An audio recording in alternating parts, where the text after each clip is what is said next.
darle inicio a la sesión de hoy en cuanto a continuar este tema. Ahora he estado aquí ajustando un poquito, eh, eh, pero bueno, vamos a empezar am, pues, a ver quién contesta esta pregunta.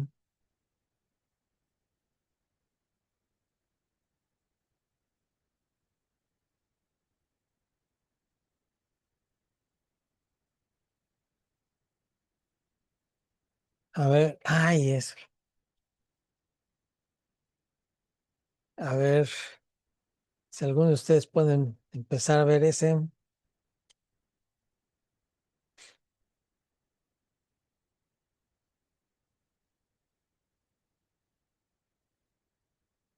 Ok,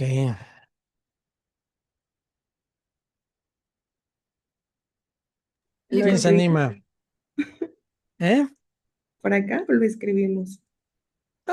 Pues, hablado, escrito, como sea. Podría Bueno, ser el lugar donde se va a iniciar un nuevo brote o una enfermedad El lugar donde se va a una enfermedad. ¿Una enfermedad nueva? nueva o ya conocida, ¿no? Pero es el lugar donde inicia. Ok. ¿Alguien más que tenga una opinión? Es como que aparece, o sea, como algo, no sé, como de repente una enfermedad, pero en muchos casos, Bien, mejor. Sí, por ahí va, por ahí va. Ok. Ambos tienen parte de están parcialmente correctos o incompletamente correctos, diría yo. ¿Alguien más que quiera dar su opinión? pues sí es como el conjunto de lo que dicen ellos, ¿no? Es la aparición de una enfermedad en un lugar específico con características similares, pero como que, como que aparece de pum. Me aparece, pum. Ok.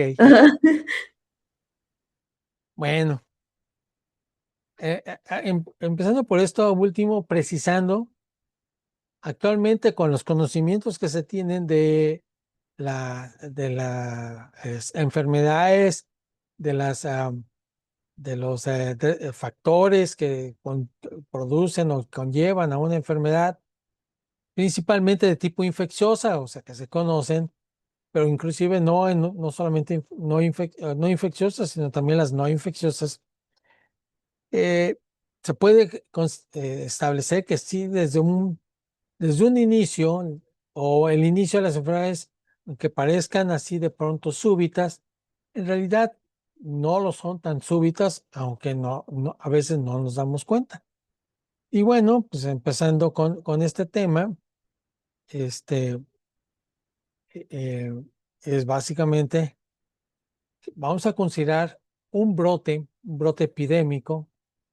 Aquí hay tres definiciones o tres condiciones características, parte de lo que ustedes comentaron. En primer lugar, lo más habitual es un aumento o una presencia, una aparición, entre comillas, de un número inusitado de casos, un número no es mayor al esperado, sí, como bien mencionaban por ahí, limitado a un tiempo, a un área, a un grupo poblacional específico, ¿no? Y que podemos considerar que existe una fuente común de contagio, ¿sí? O de exposición. Es franco que los brotes son más estudiados en enfermedades infecciosas, desde la antigüedad inclusive, pero no solamente el estudio de un brote aplica a enfermedades infecciosas, puede ser a problemas no infecciosos. Pero empezando por ejemplo, efectivamente, un número inusitado de casos, un número no esperado de casos que estén ocurriendo. Por eso, regresando a la sesión anterior, habíamos visto endemia y epidemia y bueno, y pandemia como la máxima expresión. de la ocurrencia de casos. Pero sabemos que hay el concepto de endemia, o sea, el número de individuos enfermos con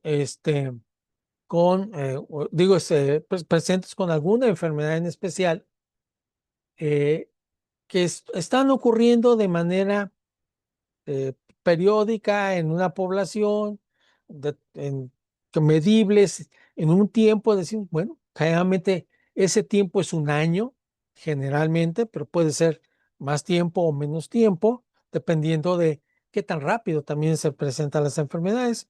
Pero entonces decimos, bueno, pues hay en un tiempo, ¿cuántos casos yo espero de ocurrencia de enfermedades? ¿En dónde? En una población, una área, un estado, una, una, una limitación geográfica, habitualmente, ¿no? O en cierta población. Entonces, digamos que tenemos casos endémicos de dengue en Morelos. Morelos es un estado, perdón, un país, un estado endémico de dengue, porque sabemos que está el vector y que en el transcurso del año van a ocurrir varios casos de dengue, ¿sí? Entonces ya sabemos que inclusive podemos acortar ese tiempo y sabemos, por eso solemos decir que a partir de junio a octubre más o menos hay un número determinado de casos ya esperados, ¿sí? Entonces a eso llamamos brote. También puede ser un brote la ocurrencia de dos o más casos cuya característica es que todos están relacionados con algún factor causal entre sí. Por ejemplo, ¿sí?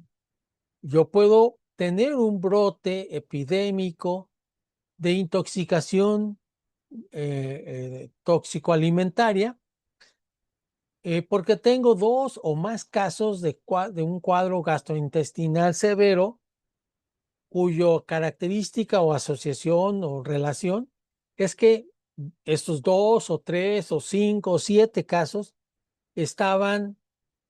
coincidieron en comer en un sitio específico.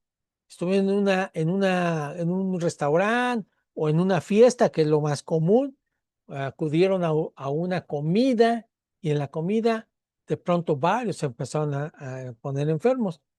La vez pasada les platicaba el caso de el brote del autobús del ISSSTE, por ponerle un título. Eran individuos,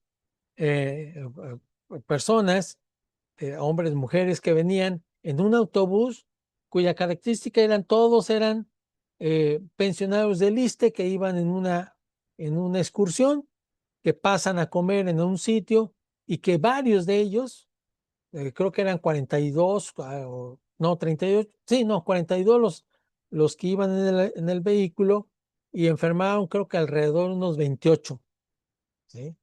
28 individuos que pues comieron alguna característica, unos más que otros. No quiere decir que todos estén igualmente graves, pero sí puede ser, ¿no? Entonces, dos o más casos que estaban relacionados. Insisto, algunas exposiciones. Podría ser que les llegara de pronto a varios casos, tres, cuatro, una familia, por ejemplo. Me acuerdo mucho de un caso, de un caso brote, de un brote epidemiológico que me sucedió en el Seguro Social hace varios años, un fin de semana, que de pronto llegaron en un vehículo trasladados por, por terceras personas al Seguro Social, un grupo familiar, eh, básicamente por ahí entre primos, tíos, algo así relacionados, niños, adultos,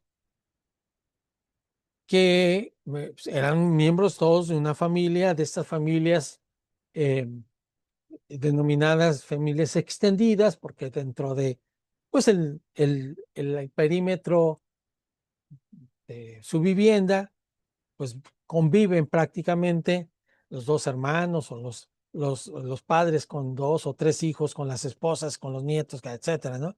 Entonces, un grupo no muy numeroso, pero sí, y llegaron varios individuos, si no mal lo recuerdo, eran como 4 o 5 niños y otros 6 o 7 adultos, todos con vómitos incoercibles, eh, eh, inquietud, desorientación, inclusive un par de niños pues, con pérdida del conocimiento, lo mismo que una adulta, por ahí sí, si no mal recuerdo. Y resulta que todos habían consumido unos quesadillas hechas con hongos que no resultaron ser champiñones.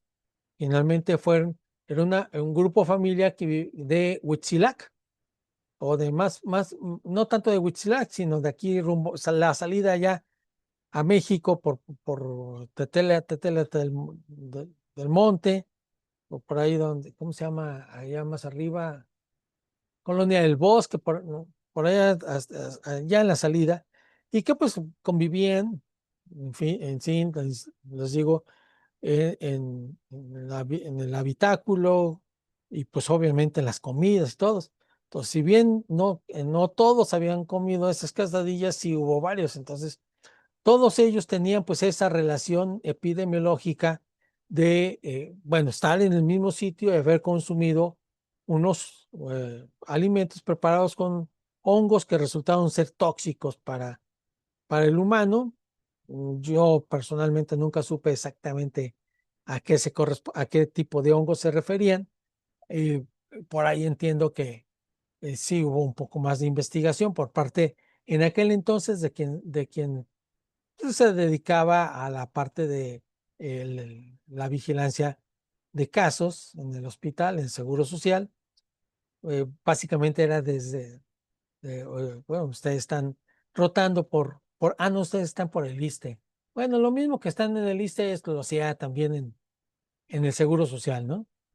Entonces, para serles sinceros, no, nunca tuve este conocimiento de qué hongo en particular. De hecho, cuando me llegaron, pues no sabía ni siquiera qué se trataba. No sé. Ahí en lo que se investigó y empezaron a salir ahí los comentarios y que finalmente los epidemiólogos de ese momento pudieron determinar. El tercer concepto, el tercer escenario de brote es algo muy similar al primero, en la cual es un aumento del número de casos esperados en ese periodo, ¿no? Entonces prácticamente y digamos que podría ser una enfermedad no conocida, bien como mencionó, no me acuerdo quién, si me recuerdan quién dijo que yo, finalmente era un, eh, es una enfermedad que no se conocía o que al menos no estaba ocurriendo en ese territorio, en esa población, ¿sí? Eh, Algo así como lo que tenemos ahorita, déjenme les presento de una vez esta situación, ¿no? Que está ocurriendo. Ay, ¿dónde quedó? No sé si es esta. No.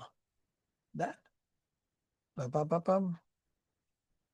Permítame tantito. Algo así como lo que nos están notificando ahora. Aquí está. No, este no.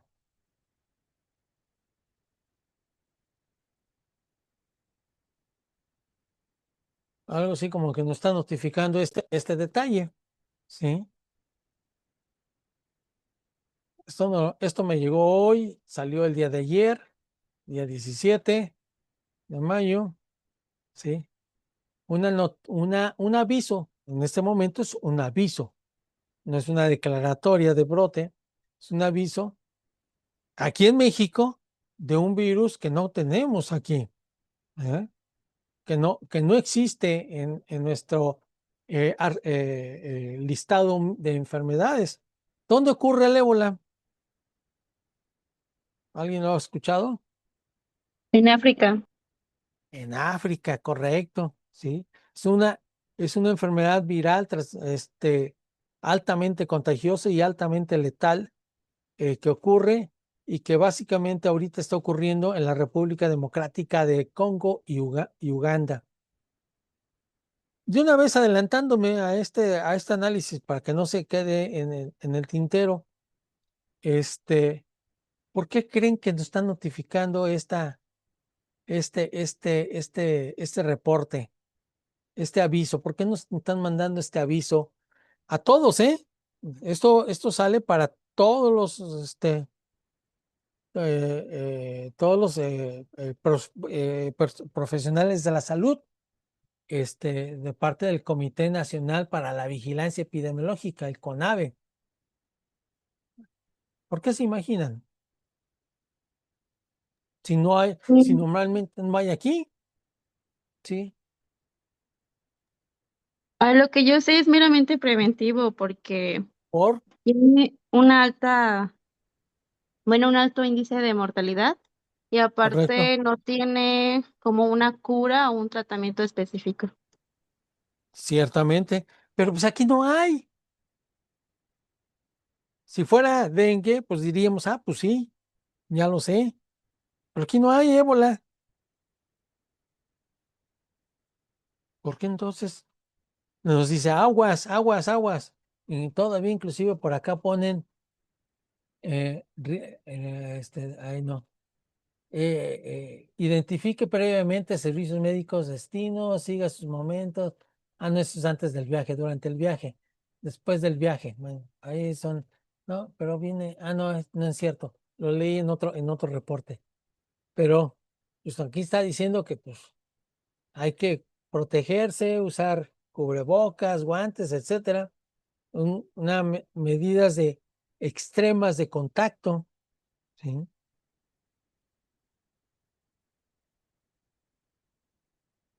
¿Creen que llegue aquí? ¿Creen que haya un caso aquí en México? Puede ser por el mundial, de que van a venir ¡Claro! muchos extranjeros. Por supuesto. Es básicamente porque sabemos que si bien está allá y que una de las características del virus del ébola es que ocurre normalmente en poblaciones, eh, digamos, suburbanas o rurales del África, con una pobre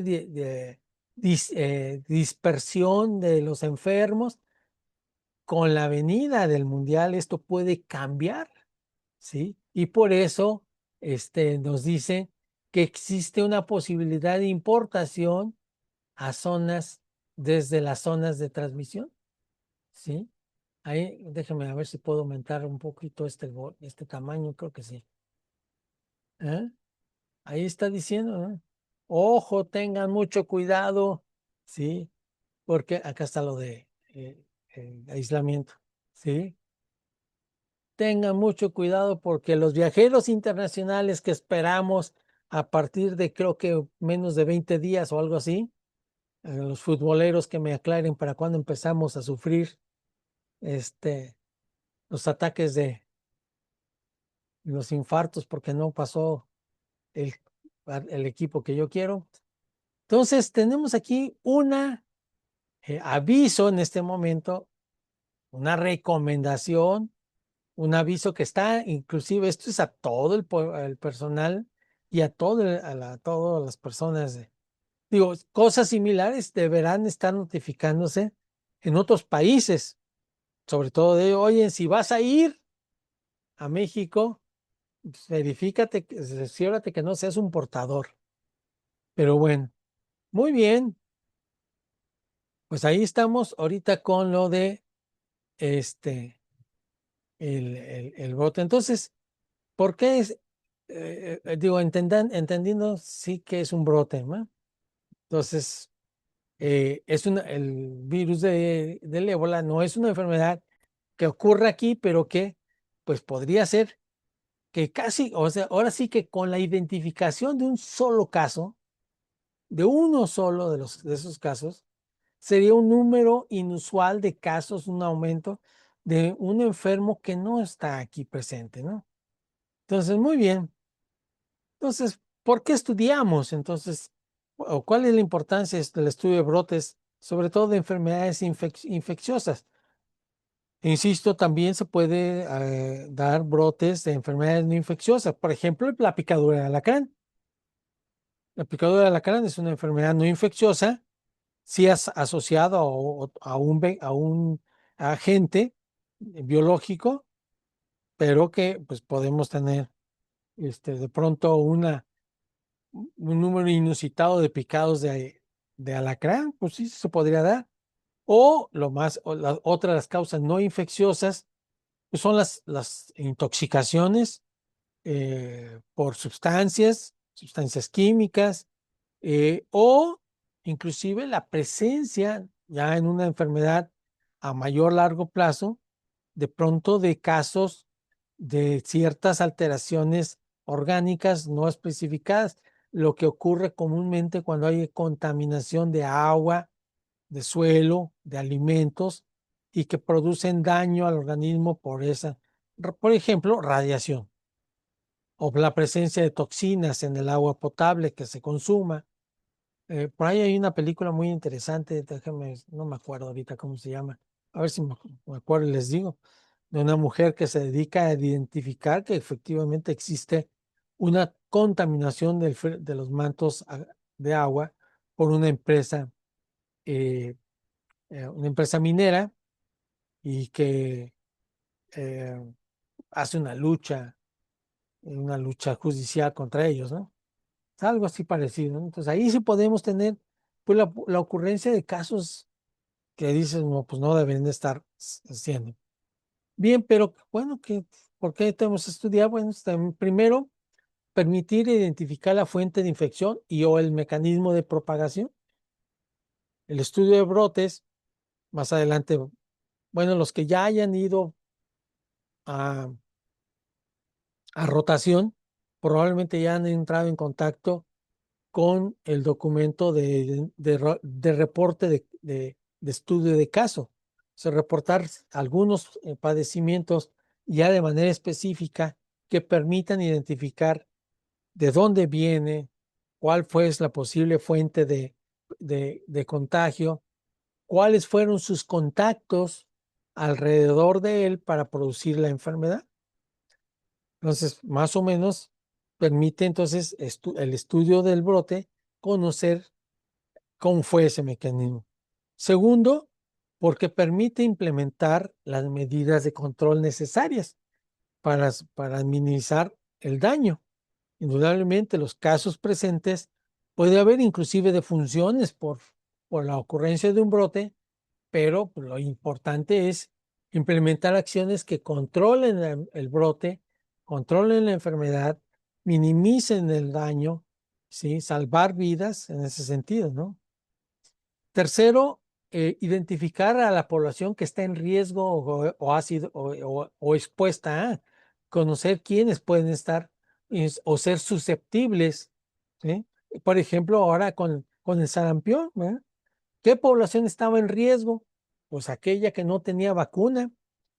Bien, seguramente a ustedes les tocó, ¿verdad?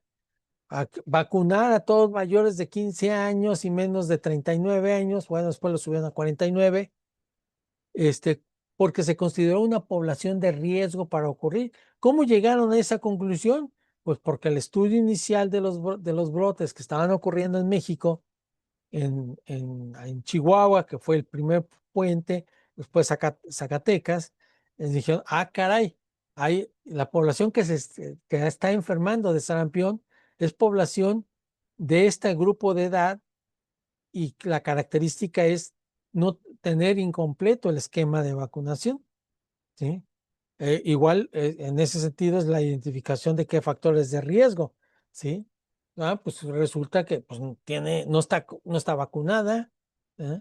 O si se trata de otras enfermedades, por ejemplo, cólera, dengue, influenza, COVID, eh, que hay factores que predisponen al contagio con mayor facilidad. Entonces, por ejemplo, en paludismo, ¿qué población, qué población está en riesgo de padecer paludismo?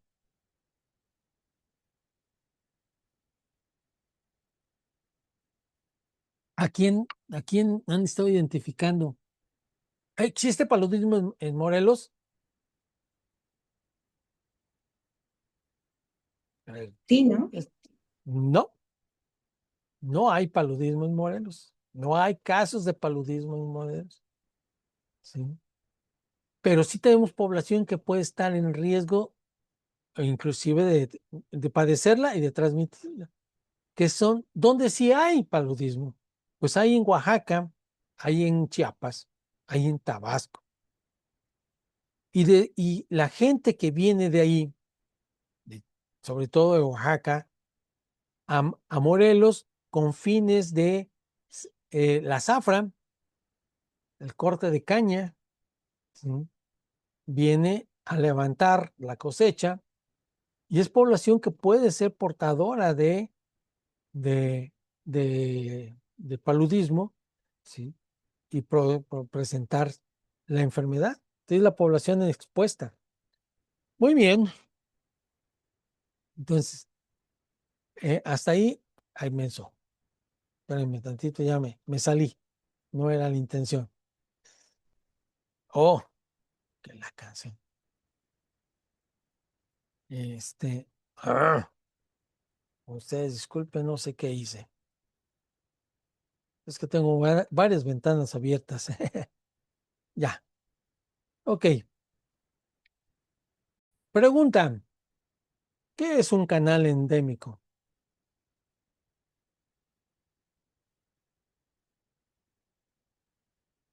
Tan, tan, tan, tan. A ¿Cómo? ver, ¿qué es un canal endémico? A ver, los que ya han rotado, los que hayan ya rotado a su práctica. Ya, nadie. Anímense, sin miedo, sin penes, sin vergüenzas. No, no digo sin. Se me ocurre que tal vez pueda ser como al medio por el cual nos comunicamos o reportamos el brote. No, no. Tiene que ver efectivamente con un canal. La forma de comunicación, pues sí, efectivamente usamos canales en los walkie-talkies. Ponle el canal 5 o los radios o los taxistas, ¿verdad? No, no, Jania, no, no es exactamente esa a lo que nos referimos. Estoy de acuerdo en que sí tenemos que tener un sistema de comunicación. De hecho, lo vamos a mencionar más adelante, pero no lo es. ¿Alguien más que se anime a, a expresarlo o ya tuvo el tiempo suficiente para haberlo googleado o encontrar? No, no está en el libro, por cierto. Esa parte no, pero sí está en la norma. Pero bueno, ahorita por el momento, alguien que haya encontrado algo que le permita de decir que es un canal endémico.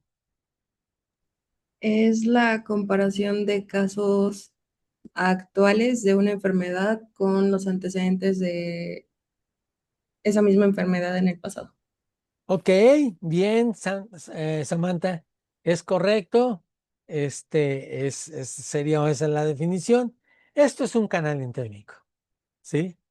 Es el registro de los casos, digamos, el promedio de casos generalmente de años anteriores, en este caso, o bueno, del tiempo anterior, un año, en la que se hace el registro de cuántos casos por determinado periodo de tiempo del año, ¿sí?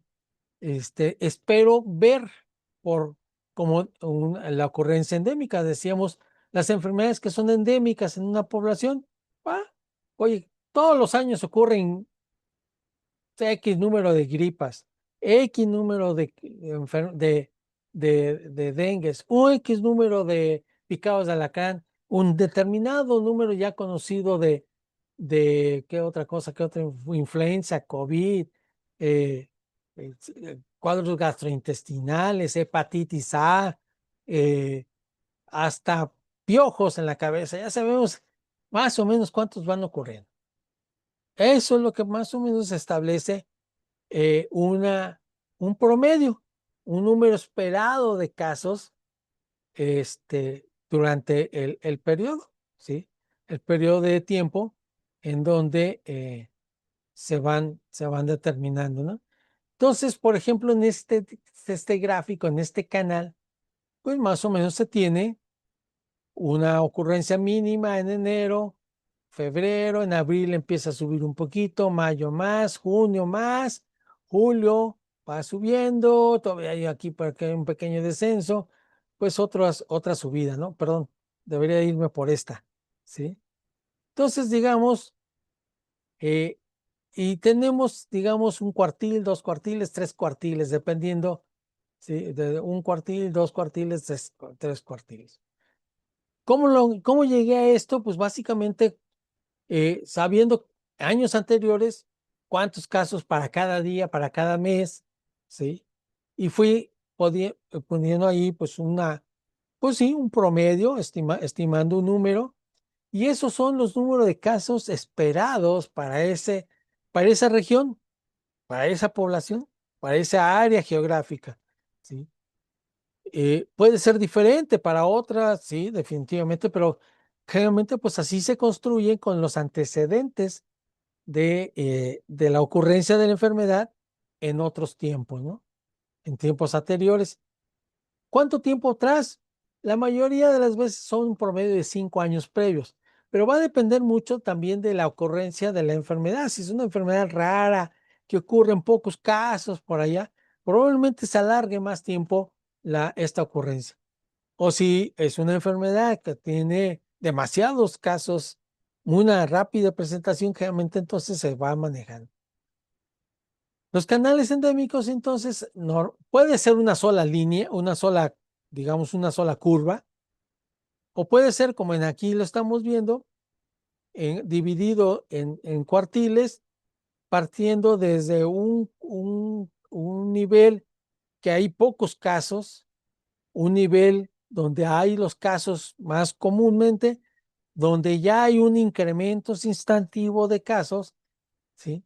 Y este canal endémico es cuando me permite decir que está ocurriendo un número mayor otra vez mi mano allá arriba, no sé por qué, un mayor número de casos de los esperados, ¿sí?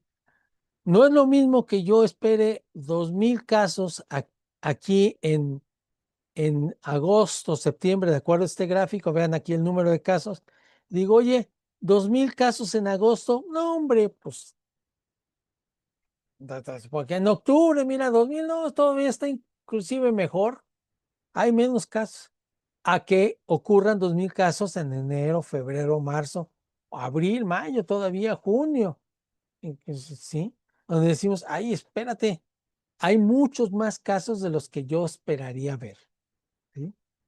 Y claro, pues en este caso, dice, oye, si estás dentro de este rango anaranjadito, pues, sí, anaranjadito, pues son lo que yo esperaría.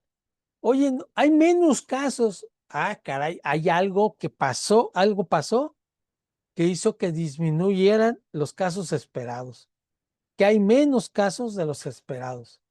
Yo no sé, ahí dice éxito, refiriéndose a que si yo implementé alguna acción que hizo que ese año en particular, o en ese periodo de tiempo y en esa población, el número de casos esperados fuese menor.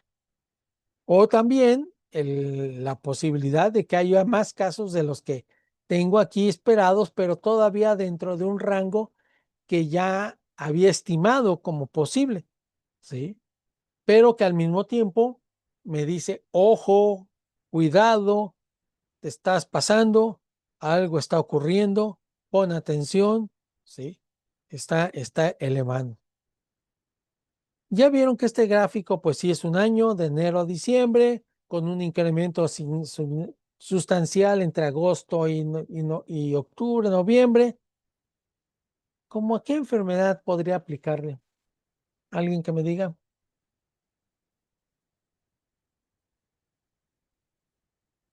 ¿Quién se anima?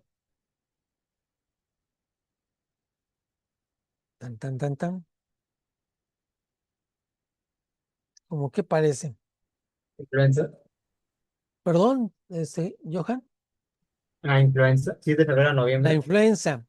Mayor número de casos de influenza entre agosto y octubre. ¿Ok? ¿Otra Sería más propuesta? dengue, ¿no? Dengue. ¿Ok? Podría ser más dengue, ¿verdad? Sí. Está a un incremento de casos que parece, si lo ponemos aquí en Morelos, diríamos, pues sí, asociado con la ocurrencia de las lluvias, ¿verdad? El incremento de las lluvias, seguido del desarrollo de los mosquitos, de los vectores, y por lo tanto después la ocurrencia de los enfermos, ¿no? Sí, como decía Johan, ¿verdad? Dijiste influenza, pues este patrón bien aplicaría en Argentina o Chile, porque recuerden que ellos están al revés, ¿verdad? Cuando aquí es primavera, para ellos es invierno, no, primavera, otoño, cuando es aquí verano, para ellos es invierno. Entonces podríamos decir que, oye, cuando para nosotros es verano, que es de junio a septiembre, sí, si no mal lo recuerdo, de finales de junio a finales de septiembre, pues sí, allá hace mucho frío, es la temporada invernal para ellos, ¿sí? Digo, sí, sería para ellos, y diríamos, no, pues sí, ¿no? Entonces, ojo, los canales endémicos son construidos para para cierta población determinada, y por enfermedades, ¿no? Para diferente tipo de enfermedades. ¿Ok? Bien, ok. Me adelanto. Ah, no, antes. Perdón. Bueno, aquí está algunas cosas también importantes cuando definimos brote. Cuando decimos cuántos casos van a ser realmente un brote de la ocurrencia de uno más. Bueno, ahí está el ejemplo, ¿verdad? Cuando ocurre en este momento aquí en México, miren, ahí ya no, ahí habría tendría yo que quitar una. Si ahorita aquí en México, pues básicamente aquí en Morelos, con la presencia de un solo caso de viruela, poliomielitis, cólera o peste, tengo que quitar ahí sarampión porque ya sarampión ya no es endémico, ya no es ya es, bueno, todavía no podemos considerarlo endémico, pero ya está el brote muy controlado, de hecho, ya pasó, sí, pero simplemente por eso la estrecha vigilancia que traía el sector salud de dónde estaban ocurriendo casos de sarampión, porque con un solo caso, sí, de hecho, el brote de sarampión empezó allá en Chihuahua y desde entonces empezó en toda la República y aquí en Morelos. Oigan, aguas, cualquier enfermedad febril exantemático, notifíquenos, tenemos que vigilar si es sarampión.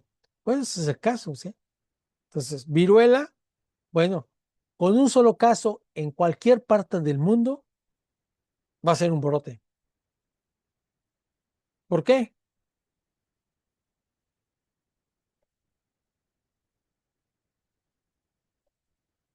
¿Por qué lo va a hacer? Un solo caso de viruela en cualquier parte del mundo. Porque se supone que ya estaba erradicada. Correcto, porque es la única enfermedad que está eliminada de su ocurrencia en todas partes del mundo. Desde una estrategia, bueno, desde un arranque con Jenner, con la vacunación, por allá en 1790 y pico, no, miento, sí, 700 hasta la, la misión de Jaime Balmis y después toda la estrategia mundial de la Organización Mundial de la Salud para vacunar por todos lados. No existe viruela en el mundo y solamente existe unos virus congelados en un par de laboratorios, básicamente para reserva. Pero el resto, pues, no podría ocurrir. Lo mismo con polio aquí en México, no tenemos polio nativa, ¿sí? No tenemos cólera, no tenemos peste. Sí puede ocurrir en otros países, efectivamente, pues no tenemos, ¿no? Ahora, ¿cuántos casos? Bueno, en este caso, si el caso se trata de un patógeno común, un patógeno prevalente, que lo estamos observando periódicamente, bueno, dependiendo de los datos, del número de casos que se estén registrando, es que vamos a decir que hay un aumento mayor de casos de dengue, varicela, piojos, actualmente COVID, influenza. O sea, ya son enfermedades que sabemos que vamos a tener casos, inclusive casos fatales donde fallece el paciente, ¿sí? Que sabemos que van a ocurrir, que lo que buscamos es que sean el mismo menor número de casos, menor número de complicados y menor número de defunciones. Esa es la intención de la vigilancia de casos de las enfermedades y la presencia de detección de brotes posibles, ¿no? Entonces, esta es básicamente el objetivo, la razón por la cual es importante estar notificando de manera regular, periódica, los casos que se van a presentar. Indudablemente que hay casos que dices, pues son todos los días hay niños griposos. Pues sí, si se tratan de una gripe común, pues ya no es una enfermedad de vigilancia, ya sabemos qué ocurre, ya sabemos que van a ser. Pero si de pronto detectamos que el caso no es una gripe común, sino que tiene características de otra enfermedad respiratoria, diferente, con características de mayor gravedad, contagiosidad, letalidad, entonces tenemos que estarla reportando. Entonces, ustedes jóvenes, en su próxima práctica médica, empezando por el internado, que bueno, ahí posiblemente no tengan mucho que ver con primeros casos, salvo cuando estén rotando por urgencias, o por medicina familiar, porque también, o sea, esa sí la parte, ustedes van a tener un periodo de rotación de medicina familiar. Ya sé que siempre escogen sus vacaciones en ese tiempo, pero bueno, algo han de pasar, bueno, algo de tiempo. Entonces sí está, y luego en su servicio social, los que tengan la oportunidad de hacer servicio social en áreas de asistencia médica, ¿sí? Centros de salud, unidades de medicina familiar, bueno, no sé dónde más hay, centros de salud, etcétera, donde les toque de manera directa la atención al paciente, pues tienen que estar reportando, ¿verdad? Entonces, bueno, Doctor, yo dudas, tengo una pregunta. adelante. ¿Por qué los piojos se tienen que dar vigilancia? Es una parasitosis para empezar. Es una parasitosis externa de la piel, el pelo, la piel cabelluda, y que efectivamente no es una enfermedad que sea letal, pero sí es una enfermedad que de pronto aparece de manera así muy masiva por exposiciones muy cercanas. Por eso las escuelas son donde ocurren estos casos, que es una parasitosis que a veces es difícil de erradicar, ¿sí? En los que la adquieren, ¿sí? Estarles dando tratamiento. De hecho, pues ha habido varios esquemas de tratamiento. Digo, en mi época antigua, hasta el DDT les poníamos a a los pobres niños. Las mujeres son más propensas por la facilidad del contacto entre los pelos, ¿eh? Los hombres, pues en aquella época éramos de casquete corto, ¿verdad? Y a mí se me quedó la maña de casquete corto, pero pues también los hombres lo pueden padecer, ¿no? Entonces, y que una parasitosis que en su forma más intensa, más expresiva, no solamente afecta el cuero cabelludo, sino que puede afectar otras locaciones de piel, pues el pubis, las axilas, y ahí causar ciertas molestias mayores que a veces terminan complicándose con daño por bacterias, por el rascado. Entonces pasan a lesiones mayores de la piel, ¿no? Entonces sí, son inclusive enfermedades que se vigilan en la ocurrencia de brotes. Entonces, lo mismo, pues obviamente otras infecciones, ¿no? Digo, otras parasitosis, ¿no? Entonces, pues aquí es la razón. Gracias por la pregunta. ¿Algo más? No, gracias, doctor. Perfecto. ¿Alguien que tenga algo más? Bueno, rápidamente. Ok. Una de las cosas importantes. Ay, déjenme, aquí les tengo que dar la noticia, ¿verdad? Esto es importante empezar ahorita a entender esta parte porque la siguiente sesión es la sesión de la película, ¿eh? Así es de que para que se vayan preparando con sus palomitas, su bebida preferida, que sea agua.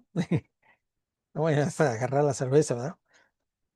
Pero sí, sus palomitas, va a haber película la próxima semana, la próxima sesión. Pero entonces aquí empezamos justamente a entender, y esto es para que justo en la película podemos ir identificando.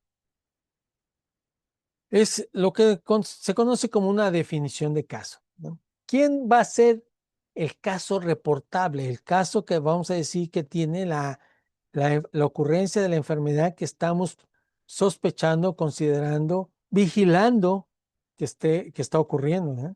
¿A quién le vamos a poner el título de la enfermedad que tiene, ¿no?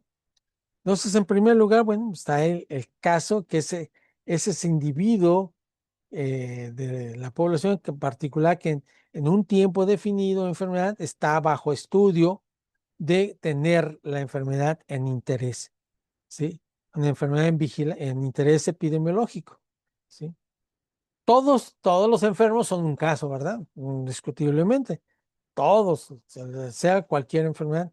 Pero hay ciertas enfermedades en las cuales nos enfocamos con eh, mayor interés. Digo, por ejemplo, todo el mundo pues, va a ser caso de cáncer hepático, pues cualquier individuo que tenga un cáncer, una lesión maligna en el hígado, ese es un caso. Y eso, pues, desde el punto de vista de la definición de la enfermedad, va a caracterizar, y para eso inclusive, pues, tenemos herramientas para confirmarlo, herramientas para clasificarlo, para decir qué tipo de cáncer es. Pero y todos los casos de cáncer de hígado se van a contar, pero hay algunos que tienen mucho más interés desde el punto de vista poblacional. Algunos cánceres, por ejemplo, digamos, cáncer de mama, cáncer cervicuterino, cáncer de próstata, como que son los más ahorita en interés de vigilancia. Cáncer gástrico, pues sí, algunos por ahí andan apareciendo, ¿no? Pero imagínense que yo quisiera decir que voy a reportar un enlodarlos. Ay, híjole, no sé si se pronuncia bien. Un enlodarnos. Sí, así se pronuncia. Ya hasta dudé cómo se pronuncia. ¿No es Ehlers-Danlos? Síndrome de, mandé, ¿No es Ehlers-Danlos? ese. ¿En qué se caracteriza? Es una colagenopatía. Es una colagenopatía, ¿verdad? En la que ya me encontré por aquí el término, son los hombres elásticos que luego en los circos, circos aparecen ahí, ¿verdad? Ahí está un caso, ¿no? Son súper elásticos. mm, Este, aquí está el síndrome Ehlers-Danlos, ¿sí? Aquí ahorita me metí a ver, que son aquellas personas que se les estira mucho la piel, tienen problemas en la colágena, y que se pueden doblar tanto que caben en una cajita, ¿no? Ok, eso sería un paciente. Hay que reportarlo, pues no es un individuo no es un caso que esté sujeto estrictamente a la vigilancia epidemiológica, pero pues sí sigue siendo de interés epidemiológico es saber cuántos casos podrían estar ocurriendo. ¿Que espera una epidemia? Pues no, a menos que pues, de pronto por alguna situación un grupo de individuos mutaran, ¿verdad? Y se hicieran mutantes, algo así como los hombres, ¿qué? Los hombres X, ¿no? Sí creo que es eso, los de la película, los de la serie, ¿verdad? Los mutantes, sí, sí, ¿verdad? Bueno, ¿Los X-Men? eh, Ajá. ajá, X-Men, sí. Pues Sería no, más como del lado genético, ¿no? No tanto sí, epidemiológico. esto es genético, sí, efectivamente. Entonces sería difícil que tuviéramos un brote epidémico de síndrome de Ehlers-Danlos, ¿no? ¿Verdad? Pero sí, pues entonces pero entonces sí tomamos ciertas definiciones de caso para establecer al individuo. Entonces decimos que hay casos sospechosos, caso probable, caso compatible, caso confirmado y caso descartado. ¿Sí? Caso sospechoso, ¿quién va a ser? Para eso, estas definiciones o estos criterios vienen de la norma que les presenté por ahí, ¿sí? Pero ¿a quién vamos a considerar como caso sospechoso? Pues es aquella persona que se presenta a atención médica con algunos signos y síntomas que nos harían sospechar, pensar en alguna enfermedad de las que nos tenemos interés, que si es un caso de dengue, que si es un caso de influenza, que es un caso de, de infección por rotavirus, etcétera, ¿no? Parece porque tiene síntomas de que le duele la cabeza, tiene fiebre, tiene escalofríos, tiene dolor retrocular, tiene pérdida del olfato, ya les mezclé aquí todo. Es más, tiene una erupción cutánea, si quieren, ¿no? Oye, pues esto es sospechoso de todo. Parece un enfermo, ¿sí? Luego, caso probable, inclusive en algunos, o compatible, ¿sí? Es aquel paciente que sí tiene signos, tiene síntomas, características de alguna enfermedad y que inclusive tienen algunos datos muy patognomónicos, por decirlo de alguna manera, manchas de Kopli, un exantema de islas blancas en un mar rojo, como se le llama al exantema del dengue, ¿ah? O tiene em, coloración ictérica, ¿ah?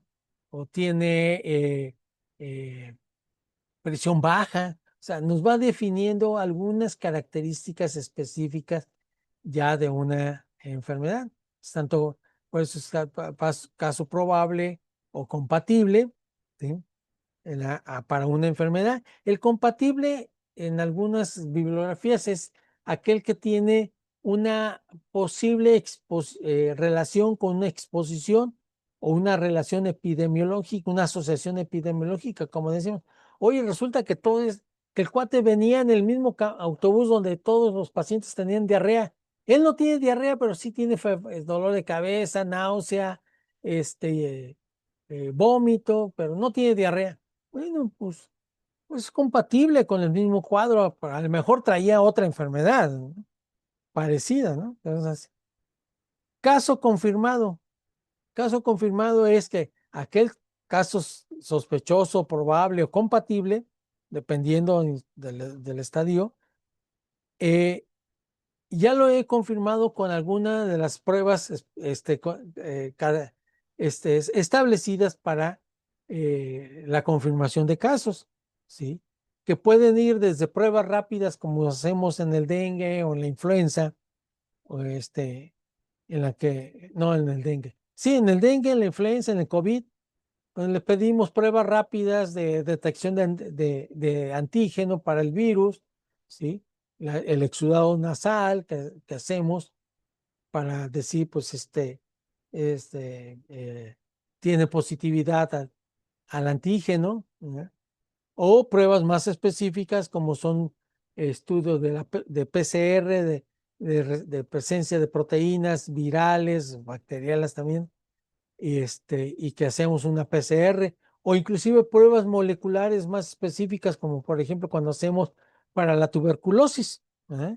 Para ver si efectivamente el individuo ha tenido contacto, exposición y presencia o interacción con los macrófagos de nuestro organismo con, el, con, la, con la bacteria.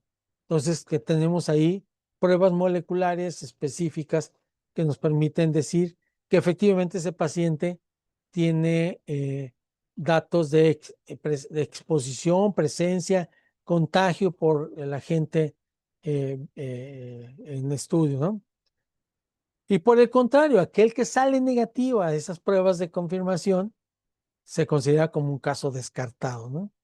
Cuando frecuentemente nosotros somos convocados al Consejo de Vigilancia y donde se nos presentan los casos. Oye, es que este paciente llegó y entonces se analiza de manera retrospectiva. Oye, pues tenía fiebre, tenía dolor de cuerpo, tenía fiebre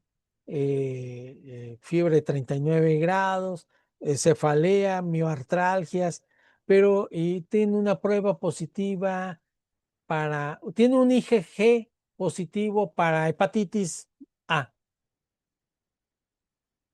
¿Cuándo le tomaste la prueba? No, pues el día que llegó, en fase aguda del cuadro. ¿Lo creen ustedes confirmado o descartado? Confirmado. Confirmado. ¿Alguien tiene alguna otra opinión? Sin miedo, hombre. Total, esto queda entre ustedes y yo. Descartado. Descartado. Un confirmado y un descartado. A ver, confirmado, ¿por qué? Porque da positivo a la prueba, ¿no? Dio positiva. ¿Y ¿O no? descartado por qué? ¿Escuché mal? Tuvo IgG positiva. Ah,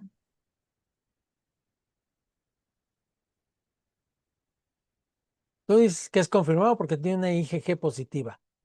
Ya me perdí quién me dijo, descartado. Ayúdenme. Luis, Tengo Luis. entendido porque el IgG es cuando tiene tiempo, ¿no? De Es infección. tardío, ¿sí? Efectivamente. Recuerden que las inmunoglobulinas, la primera que se eleva es la IgM, ¿no? La primera respuesta, la respuesta ante la respuesta humoral inicial, sí, primero está la IgM, ¿sí? Y luego ya cuando se genera la identificación del agente del antígeno, se generan anticuerpos más específicos que son la IgG por parte de los linfocitos, y entonces tenemos de manera más tardía, entonces tenemos una elevación de la curva de IgM y luego si aparece cuando va a subir, ya va alcanzando su cúspide, empieza a subir la otra. Dije, me tardaría ahorita, bueno, no, a lo mejor, sí. Bueno, ya, no es clase de inmunología y microbiología, pero bueno, entonces, este caso que parecía muy compatible con un paciente con cuadro febril de origen viral, que parecía tratarse de una hepatitis A, eh, de pronto ven que pues ya tenían inmunidad contra la hepatitis A porque tenía IgG positiva, también se eleva con la vacuna, y entonces pues dicen, no, es otra enfermedad. Yo descarté ya que fuese un paciente con un caso de hepatitis A y realmente tenemos que ver.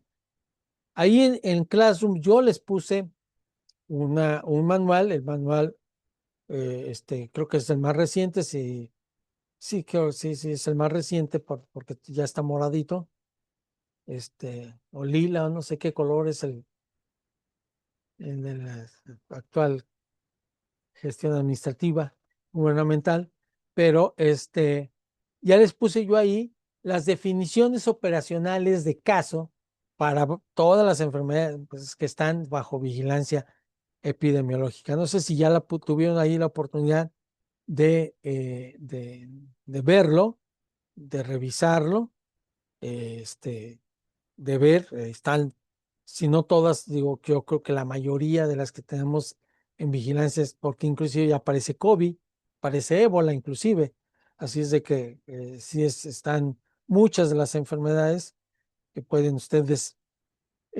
revisar. Entonces, esas ahí con las definiciones operacionales de caso, ya sabemos que si es un caso sospechoso o probable, inclusive compatible, aunque realmente el compatible lo consideramos como probable, quién es caso confirmado y cuándo vamos a decir que un caso es descartado. Ojo, ojo, importante. El hecho que nosotros hagamos el estudio para tratar de determinar si es un caso sospechoso, probable, confirmado o descartado, está única y exclusivamente con fines epidemiológicos y estadísticos. No sustituye el manejo clínico del paciente. El criterio clínico, diagnóstico y terapeuta del caso, eso es de quien lo está tratando, ¿no? Como dice la leyenda de los frasquitos, es responsabilidad del médico tratante y del paciente, ¿no? De quien lo usa, ¿no? No, es responsabilidad de adecuado juicio clínico, diagnóstico, terapéutico. El estudio epidemiológico siempre va a ser con fines. Por eso, inclusive, la confirmación, los estudios de PCR, los estudios moleculares, tardan varios días, hasta semanas en darse el reporte. Cuando el caso ya a lo mejor ya se curó o ya se murió, podría ser, ¿no? Esperemos que no, ¿sí? Y oye, fíjate que el paciente que tú viste, sí, era un caso de dengue. Sí, pero ya el paciente estuvo grave, pero ya se curó, ya se fue. Bueno, o sea, no se hacen estas definiciones y los criterios de confirmación con fines de confirmar que sí se trata de un enfermo. O sea, yo como médico tratante o con el equipo o el personal con el que interactúo, tengo pues hago la interconsulta, etcétera, son los que van a decir si es y lo voy a tratar como tal. Después, como les decía, a veces ya después de que tenemos todo el reporte y decimos, oye, pues mira, sí, finalmente el caso número fulano de tal comunidad, resulta que sí era dengue. Pues qué bueno que ya lo sabemos que sí. O el caso que estuviste, que se murió, fíjate, que lo diagnosticaste como dengue, pues salió negativo, se descartó. Oye, pero es que tenía todos los signos clínicos de un dengue. ¿sí? Pues algo falló o no, porque puede existir la, el,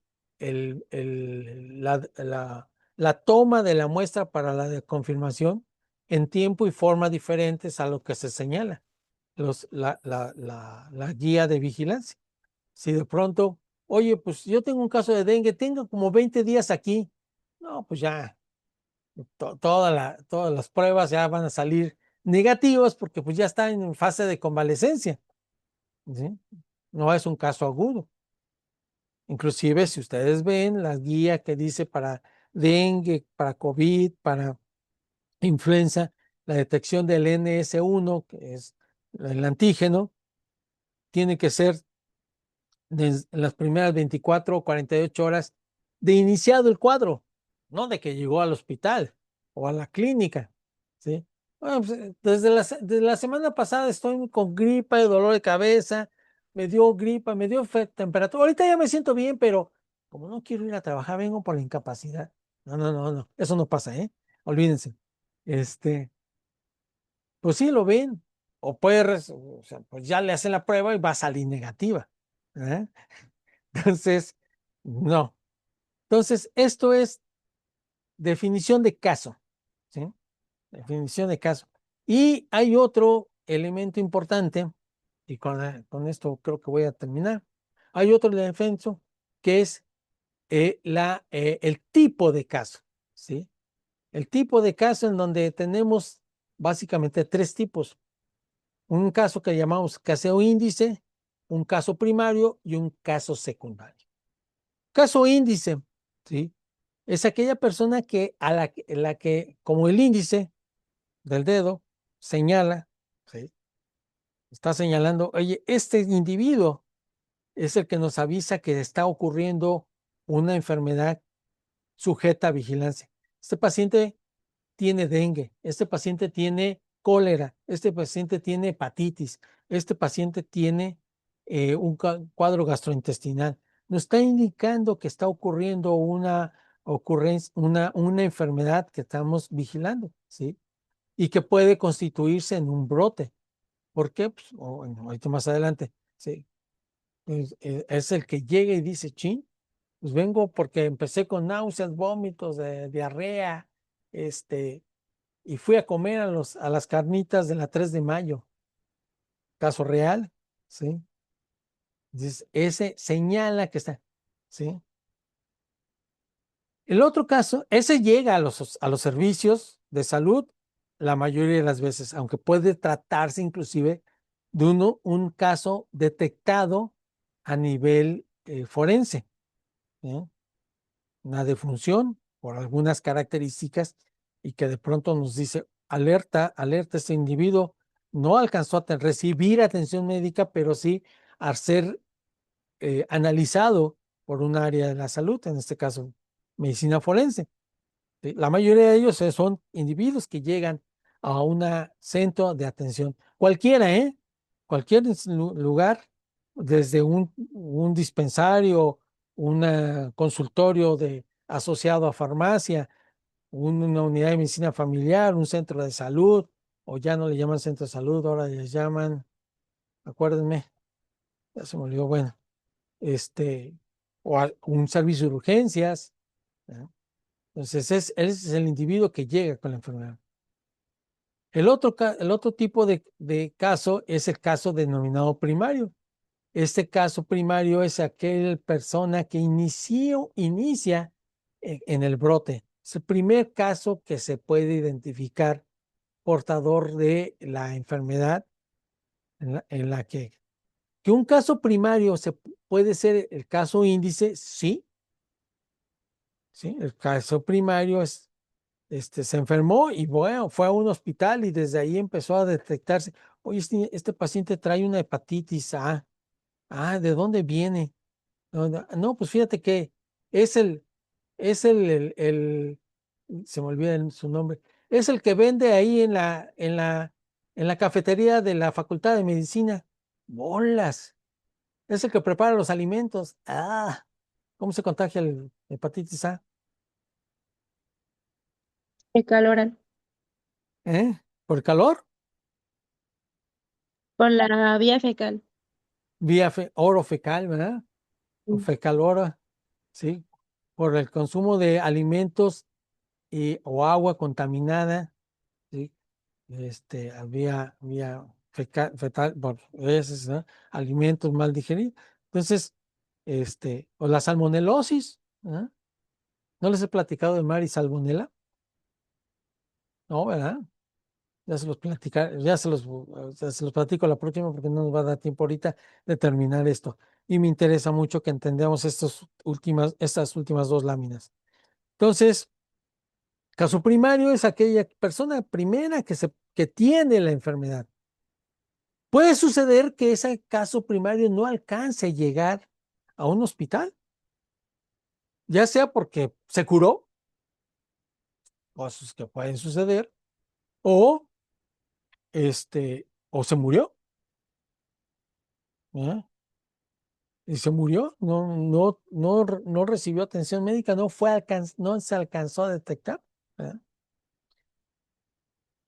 Y que a veces inclusive no supimos quién fue el primero. ¿Quién sería el primero que llegó aquí con la gripa? No sé, sí. Y luego el caso secundario son aquellos casos que ocurren por contagio del caso primario, ¿sí?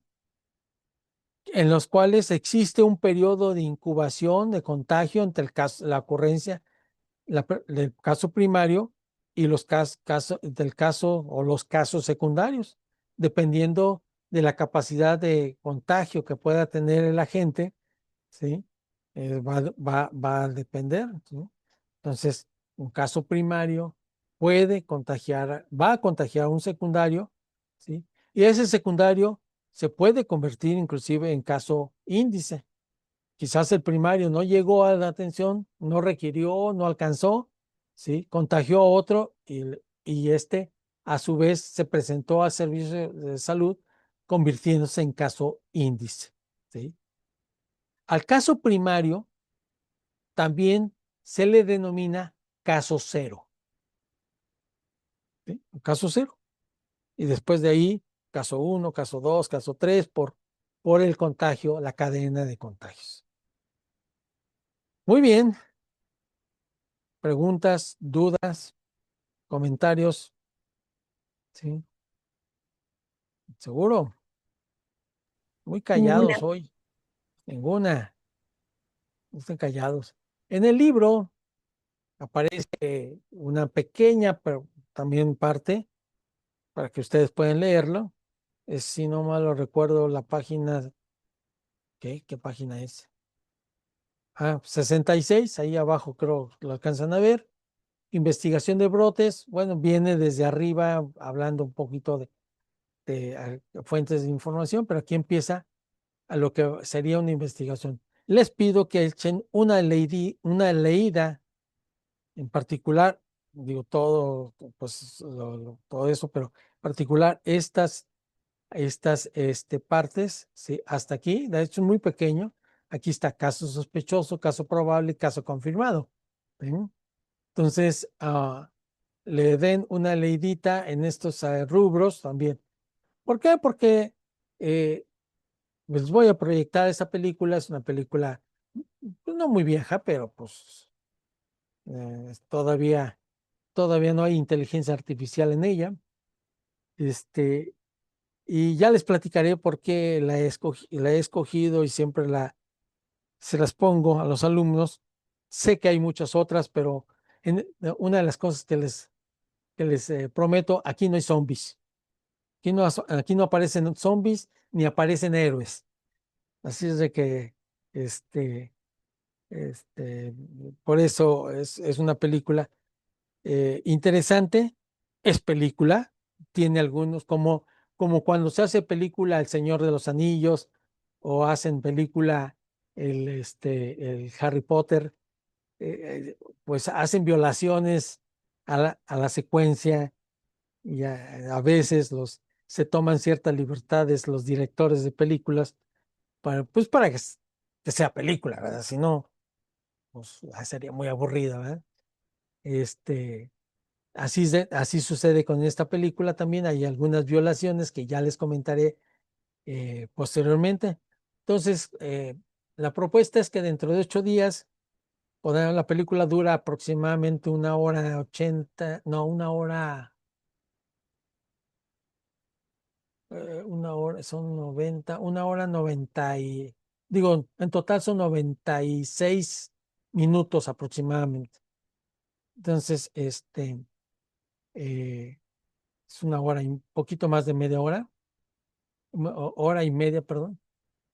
Entonces, para que la podamos pasar, la vamos a ver y luego a la siguiente clase ya la analizamos, la revisamos. Les dejaré ahí unos elementos para hacer el ejercicio de su revisión y conformarlo con esto que tienen aquí. ¿Sí? Entonces, bueno, básicamente eso sería. No sé, dudas, comentarios, reclamos. ¿La película va a ser la siguiente clase o la siguiente semana? Pues, el siguiente clase que es el miércoles, ¿no? Sí, El miércoles. Ustedes igualmente vienen de la facultad, ¿no? Empezaremos sí, 6:30, ¿les parece bien? sí, está ¿Sí? bien. 6:30, a 7:30, 8 estaría terminando. Preparen sus palomitas, su hot dog, su ¿qué más? Este, así, su bebida predilecta. ¿Ok? Muy bien. Bueno, esperemos. Lean un poquito y denle un repaso les decía yo, a la parte de las definiciones operacionales de de eh, aquí está.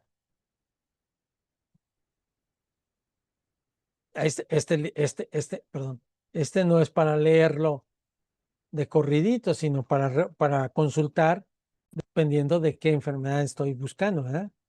Entonces es la definición operacional de las enfermedades sujetas a vigilancia epidemiológica y ahí pues, van a ver de manera resumida a qué se trata. Insisto, no sustituye la clínica, no sustituye las definiciones que el libro de microbiología o de parasitología, la pediatría, lo que estén buscando para ver de las enfermedades, sino aquí es solamente para fines de considerarlo como sí un caso, no un caso, y contarlo en la, en la, en la, en la estadística, ¿no? Y decir casos confirmados, casos descartados, ¿sí?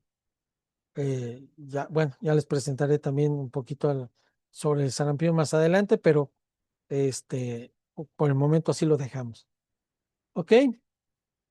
Comentarios, dudas, reclamos, ¿todo bien? Excelente, jóvenes. Pues ahí vamos avanzando. Vamos bien, vamos con buen tiempo y esperemos que tengo la fe de que estén entendiendo un poquito la epidemiología y entiendan, en este caso ya viene siendo por qué la importancia de lo que hacen allá en la clínica, ¿verdad? Híjole, pues hay que ir a contar cuántos casos de dengue hay, pero bueno, ahí va. Muy bien, pues los veo el miércoles con la película, ¿vale? Por este mismo canal, a esta misma hora, decía antiguamente. Gracias, Tengan doctor. bonita Gracias, noche. Doc. Gracias, Gracias, Doc. Hasta luego. Hasta luego. Cuídense.